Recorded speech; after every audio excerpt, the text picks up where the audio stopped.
नमस्कार, मैं हूं भुवनेश सेंगर और आप देख रहे हैं वारदात। कहते हैं जब पुलिस अपनी पर आती है तो अच्छे अच्छों के होश ठिकाने आ जाते हैं। और अब पुलिस की पूछताछ में आसाराम की बेटी भारती ने भी आखिरकार वही बात कबूल की जो पुलिस उससे सुनना चाहती थी। भारती ने मान लिया कि वो अपने पिता आसाराम की कुटिया में लड़कियों को भेजा करती थी। लेकिन आखिर सब कुछ जानते हुए भी भारती ऐसा क्यों करती थी?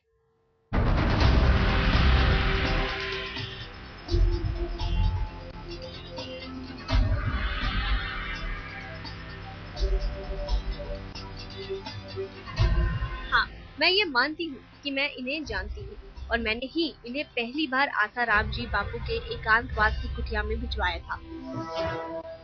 ये वो कबूलनामा है जो बलात्कार और यौन शोषण के आरोपों से घिरे स्वयंभू संत आसाराम की तकदीर के ताबूत में आखिरी कील साबित हो सकती है, क्योंकि ये कबूलनामा किसी और का नहीं बल्कि खुद आसाराम की बेटी भारती सिरूमलानी उर्फ भारती श्री का है। और देर से ही सही भारती ने ये मान लिया कि उन्होंने अहमदाबाद आश्रम में बलात्कार की शिकार हुई लड़की को आसाराम के पास एकांतवास के लिए भिजवाया था। पुलिस की माने तो पूछताछ के दौरान उन्होंने पीड़ित लड़की का भारती और आसाराम से आमना सामना करवाया और यहाँ भारती ने न सिर्फ उस लड़की को पहचान लिया बल्कि ये भी कहा कि उन्होंने ही उसे आसाराम के पास कुटिया में भिजवाया था। पुलिस का कहना है कि जब क्रॉस इंटरोगेशन के दौरान लड़की ने खुद ही भारती से सवाल जवाब शुरू किए तो भारती के पास उसे पहचानने और सारी बातें कबूल करने के सिवाय कोई चारा ही नहीं था, क्योंकि ये लड़की उनके अहमदाबाद आश्रम में ही रहती थी। हालांकि भारती से ये पूछे जाने पर कि उन्होंने सब कुछ जानते हुए भी उस लड़की को आसाराम की कुटिया तक अकेले क्यों जाने दिया, तो भारती ने जवाब दिया, मैंने तो लड़की को आसाराम जी बापू के पास मंत्र दीक्षा के लिए भिजवाया था। कुटिया के अंदर क्या हुआ इसके बारे में मुझे कोई जानकारी नहीं है। लेकिन आसाराम की कलंक की कुटिया को लेकर ये अकेले भारती का कबूलनामा नहीं है जो उनकी मुसीबत बढ़ा सकता है, बल्कि आसाराम की साथी कर रही ध्रुवबेन ने भी पुलिस की पूछताछ में ऐसी कई बातें कबूली हैं जो बलात्कार की शिकार लड़की ने कही हैं। मसलन ध्रुवबेन ने उन 4 लड़कियों को जानने की बात मान ली है। पीड़ित लड़की ने ध्रुवबेन पर जिन लड़कियों का गर्भपात करवाने का इल्जाम लगाया था, हालांकि ध्रुवबेन ने कहा है कि उन लड़कियों को वो कई दफा आयुर्वेदिक दवाओं के काम नहीं करने पर इलाज के लिए डॉक्टर के पास लेकर गई थी, लेकिन उन्होंने लड़कियों का गर्भपात नहीं करवाया। अहमदाबाद पुलिस का कहना है कि शुरुआती पूछताछ में दोनों का ये कबूलनामा इस बात की तस्दीक करता है कि पीड़ित लड़की की बताई गई बातें बिल्कुल सही हैं। अब उन्हें इस मामले की तफ्तीश में कुछ और परिस्थितिजन्य साक्ष्यों की दरकार है। अहमदाबाद से गोपी घांघर के साथ आज तक ब्यूरो। बलात्कार की शिकार लड़की को आसाराम की कुटिया तक ले जाने वाले रसोइये ने जब अपना मुंह खोला तो सुनने वाले बस सुनते रह गए। आसाराम की सांसें अटक गई, क्योंकि उसका यह सच न सिर्फ रोंगटे खड़े करने वाला था बल्कि कुटिया की कलंक कथा का वही सबसे बड़ा राजदार था।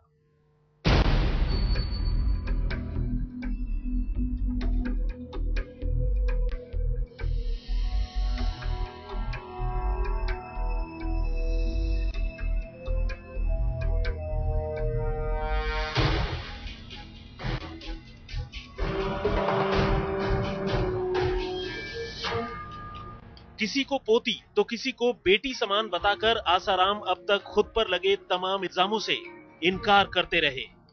अब वो कन्या मेरी पोती न, उसका बाप मेरा बेटा। क्या है? पोती हुई, धोती हुई।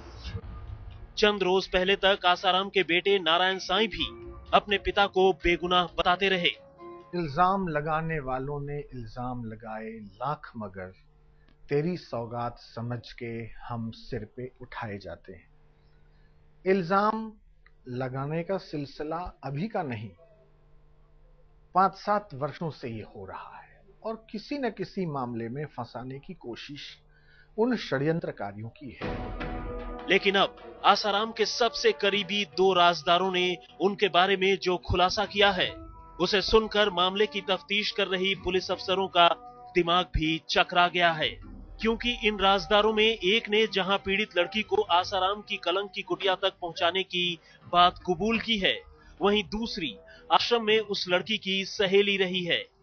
इन्होंने बताया है कि अहमदाबाद के आश्रम में आसाराम ने सिर्फ एक नहीं बल्कि कई लड़कियों के साथ सालों साल समर्पण और सानिध्य के नाम पर बलात्कार किया। लड़कियों को अपने कलंक की कुटिया में बुलाकर उनका यौन शोषण करते रहे। लेकिन इससे पहले कि इन दोनों के तमाम खुलासों से हम आपको पूरी तरह वाकिफ कराएं, आइए सबसे पहले आसाराम के करीबी रहे इन दो राजदारों से आपका तारुफ कराए देते हैं। चेहरा नंबर 1, अखिलेश, काम आसाराम का रसोइया। कभी आसाराम के लिए चूल्हा जलाने वाले इस शख्स ने अब सच्चाई की आंच में आसाराम के झूठ को जलाने का फैसला किया है। मुजफ्फरनगर के रहने वाले अखिलेश ने पुलिस की पूछताछ में आसाराम की तमाम करतूतों का भांडा तो फोड़ा ही है, सीआरपीसी की धारा 164 के तहत मजिस्ट्रेट के सामने बयान देकर अपनी बातों पर कानून की मुहर भी लगवा ली है। अखिलेश ने खुलासा किया है कि अहमदाबाद में जिस लड़की ने आसाराम पर बलात्कार का इल्जाम लगाया है, उस लड़की को किसी और ने नहीं बल्कि खुद उसी ने आसाराम की कुटिया तक पहुंचाया था और आसाराम ने घंटों उसके साथ ज्यादती की थी। पुलिस की माने तो अखिलेश ने सिर्फ इस लड़की को नहीं बल्कि कई और लड़कियों को भी समर्पण और सानिध्य के नाम पर आसाराम के पास भेजा था। वो 1994 से लेकर 2003 तक आसाराम के इसी आश्रम में काम करता रहा और इस दौरान वो आश्रम में होने वाले आसाराम के हर कर्म का गवाह रहा। चेहरा नंबर 2, अखिलेश की पत्नी वर्षा, काम आश्रम की वक्ता। अखिलेश की पत्नी वर्षा ने तो आसाराम के बारे में जो खुलासा किया है वो कहीं और भी ज्यादा चौंकाने वाला है, क्योंकि वर्षा सिर्फ आसाराम की करतूतों की गवाह नहीं रही बल्कि उस लड़की की सहेली भी रही है जिस लड़की ने आसाराम पर बलात्कार का इल्जाम लगाया है। आसाराम की मुसीबतों का अंत होता नहीं दिख रहा है। आसाराम के पूर्व रसोइये अखिलेश और उसकी पत्नी वर्षा ने 164 के तहत मैजिस्ट्रियल बयान दिया है कि पीड़ित लड़की को उसने आसाराम की एकांतवास की कुटिया में जाते हुए देखा था। पुलिस सूत्रों की माने तो वर्षा ने पुलिस को बताया है कि किस तरह इस लड़की को बहला फुसलाकर आसाराम के गुर्गों ने उसे एकांतवास की कुटिया तक पहुंचाया था और कई घंटे गुजारने के बाद जब वो कुटिया से बाहर आई तो घबराहट और तकलीफ के मारे बीमार हो चुकी थी। अहमदाबाद से गोपी खांघर के साथ आज तक ब्यूरो। जब नारायण साईं के खिलाफ सूरत में बलात्कार की रिपोर्ट दर्ज हुई तो उसे भी इंसाफ की उम्मीद नजर आने लगी थी। वो भी पुलिस के पास पहुंची और उसने कहा कि नारायण साईं ने उसके साथ भी कुछ ऐसा ही किया था, लेकिन फिर अचानक ही उसने अपनी जुबान पर ताला लगा लिया। सवाल है, आखिर क्यों? इसे नारायण साईं का खौफ कहें या फिर कुछ और। नारायण साईं पर यौन शोषण की कोशिश का इल्जाम लगाने वाली एक और लड़की ने मंगलवार को कोर्ट में मजिस्ट्रेट के सामने अपना बयान दर्ज करवाने से इनकार कर दिया। लड़की ने कहा कि वो अदालत में नारायण के खिलाफ सीआरपीसी 164 के तहत कोई बयान दर्ज नहीं करवाना चाहती, जबकि इससे पहले वो लड़की खुद ही चलकर पुलिस के पास पहुंची थी और उसने नारायण साईं पर लगे इल्जामों को सही ठहराया था। सूरत की दो बहनों ने नारायण साईं और आसाराम पर पहले ही बलात्कार का मुकदमा दर्ज करा रखा है। पीड़ित बहनें तो अपनी बात पर कायम हैं, लेकिन ये तीसरी लड़की गवाह के तौर पर पुलिस के सामने आई थी और फिर पीछे हट गई। उधर इससे पहले अदालत में दिए गए एक हलफनामे में सूरत पुलिस ने नारायण साईं पर सूरत की डीसीपी शोभा भूतड़ा और इस गवाह लड़की को धमकाने की बात कही थी। मुजफ्फरनगर से संदीप सैनी और अहमदाबाद से गोपी खांघर के साथ आज तक ब्यूरो। सूरत की एक लड़की से बलात्कार के मुलजिम आसाराम को दोबारा जोधपुर जेल भेज दिया गया। उन्हें अहमदाबाद पुलिस ने बलात्कार के मामले में पूछताछ के लिए बुलाया था।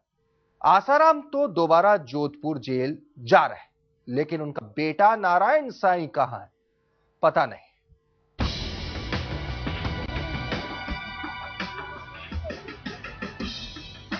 मंगलवार को आसाराम अहमदाबाद की अदालत में पेश हुए। आसाराम को अदालत ने दोबारा जोधपुर जेल भेजने का आदेश दे दिया। यानी सूरत की एक लड़की के साथ बलात्कार के मामले में आसाराम से अहमदाबाद पुलिस की पूछताछ पूरी हो गई। अब उन्हें 25 तारीख से पहले जोधपुर भेज देना पड़ेगा, अब ये कल भी ले जा सकते हैं, परसों भी ले जा सकते हैं। कोर्ट ने आज आशाराम को जुडिशियल कस्टडी के तहत अहमदाबाद की साबरमती सेंट्रल जेल में भेज दिया है। वहां से आशाराम को एक बार फिर जोधपुर की उसी जेल में भेज दिया जाएगा जहां से अहमदाबाद पुलिस उसे ट्रांजिट रिमांड पर लेकर आई थी। उधर आसाराम का बेटा नारायण साईं भागा भागा फिर रहा है। उसकी अग्रिम जमानत याचिका पर अदालत बुधवार को दोबारा सुनवाई करेगी। इस बीच खबर है कि वो भेष बदल कर इधर उधर भटक रहा है। कभी आगरा में देखा गया तो कभी सिवनी में। 8:30 बजे का टाइम था। एक इनोवा गाड़ी में 5 लोग बैठे हुए थे। 3 लोग मेरी दुकान पे आए तो उन्होंने मेरे से ये पूछा कि यहाँ कोई मंदिर में हमको रूम मिल जाएगा क्या। दूसरे दिन जब मैंने देखा कि टीवी में न्यूज चल रहा है और उसमें नारायण साईं का फोटो जो दिखा रहा है, छोटे छोटे बाल, तो उससे मेरे को क्लियर हो गया कि ये जो दुकान में जो आदमी आया था ये नारायण साईं था। साफ है कि आसाराम और नारायण साईं के लिए हालात फिलहाल सुधरते नजर नहीं आ रहे। गांधीनगर से गोपी घांगर के साथ आज तक ब्यूरो।